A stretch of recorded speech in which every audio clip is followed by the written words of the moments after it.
Hey guys, welcome back to Morgan Hill Farms. So if you are like me and you grew garlic this year, you are probably at the point where you need to harvest that. So yesterday I went down to my garden and I noticed that my garlic needed to be harvested. And so I had 3 4x8 beds of those. And so I went ahead and harvested all of my garlic down there, and so now I have 3 open beds.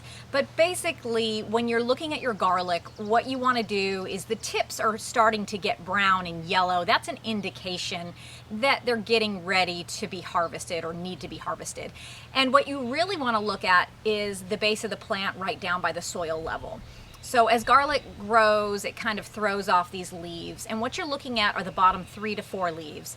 You want to look and make sure that those are nice and brown and dead. And then your 4th leaf up should be starting to turn yellow or slightly brown at this point, and that's when you know that your garlic needs to come out of the ground. If you let it get to the point that the 4th leaf and the 5th leaf and even the 6th leaf are brown and papery, when you pull that garlic bulb out, you're going to find that the paper wrapper around those cloves is starting to disintegrate, and that garlic head will not store for you. So you want to make sure that you know exactly when to get these guys out of the ground. Now, I planted these around middle to end of November, and we are right now in the middle of June. I have even planted this garlic as late as December when I've just decided to get a few extra heads in the ground, and that has been fine as well. But I find that June is the month where you want to be harvesting your garlic. And all I did to amend these beds when I put these in was simply to put in some mushroom compost, maybe a little bit of black cow compost, and then I also amended each hole with phosphorus or rock phosphate. And the reason that I did that is simply because it helps with root formation, and because garlic forms down at the roots, that phosphorus has been a game changer. It really allows me to get some really nice large heads of garlic, and those are the ones that I save for seed for the next year, and then we eat off everything else for the year, and of course make medicinal products and things like that with everything else that we have. So once I got all of this harvested, I went ahead and drug it up to the front of my house, and I laid it on a concrete pathway because we've been having so much rain here that I really needed to get this garlic to dry out before I did anything else with it. So I've been letting this dry overnight, and it's in the sun right now today, so we're at the next day here. And what I'm gonna do with this is simply take a cloth here, and I am just going to wipe the excess dirt off of these.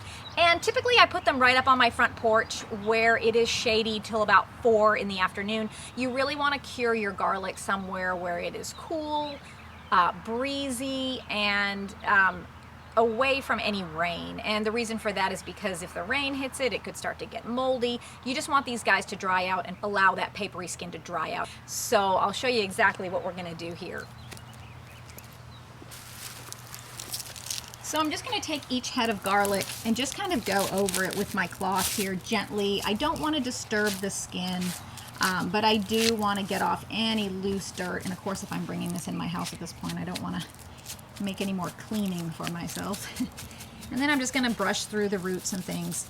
And see, that is pretty good right there. If you start to take the skin off, if you've harvested these a little bit late, you want to be more careful, but you can see that this one had, let's see here, I think this was probably the first one, and then this was the second one, third one, and then you can see that 4th one that was starting to turn colors here. So this has a really nice skin around it. I could probably try to get that off with my hand and be okay. I'm actually being kind of rough with this. So yeah, so just kind of do a few and see what you think, and if you find that skin is coming off and you're exposing those cloves, then just take it a little bit easier. But we're going to do that for all of these garlic to get all that dirt off of them. Now there's 2 types of garlic that you can grow. One is a hardneck garlic, which is what I have here, and the other one is a soft neck garlic. So hardneck garlic, about a month to 6 weeks or so before you harvest that, is going to throw up what's called a scape. And that's sort of like a twisted little flower bud that's going to come up. You want to break those off because that's going to signal to the plant that it needs to continue to give its energy to the bulb. If you don't break that off, then the energy in that garlic plant is going to go towards that flower. So you can break that off, but the great thing about garlic scapes is that you can actually use them in your cooking, in stir fries. You can dehydrate those and make a wonderful garlic powder. It just adds a really deep, delicious flavor to your meals. I like to add that powder into soups and stews. You can even powder that and add that to salt and make your own garlic salt. So there's lots of things that you can do with those. Now, if you grew a soft neck garlic, you do not get the scapes from those. But what you can do is when you are preserving your garlic, you can actually braid those stalks. They're nice and pliable, and that's a great, beautiful way to store your garlic. The hard neck garlic is so firm and stiff that you can't braid that, so I will just end up cutting these off at the very top of the garlic, and I'll also snip off the roots when these guys are ready to be stored, and I simply put them in a cardboard box in my closet with my clothes, and those things last forever. So there you are. You can see I've got them on my front porch at least for a few days here. I'm going to give them just a little bit more time to dry out before I get them inside. But yeah, it's as simple as that. My conditions here are not perfect for curing garlic, nor curing onions, but I've done it like this for years, and I still have garlic from last year in my closet. In fact, a huge box of it, and I need to give those away. But I hope you guys enjoyed this video. If you have any questions, please leave those in the comments below. And I hope you guys tried garlic. If you didn't try it this year, definitely try it next year. It's kind of a really slow time in the garden when you get that in the ground in November or December.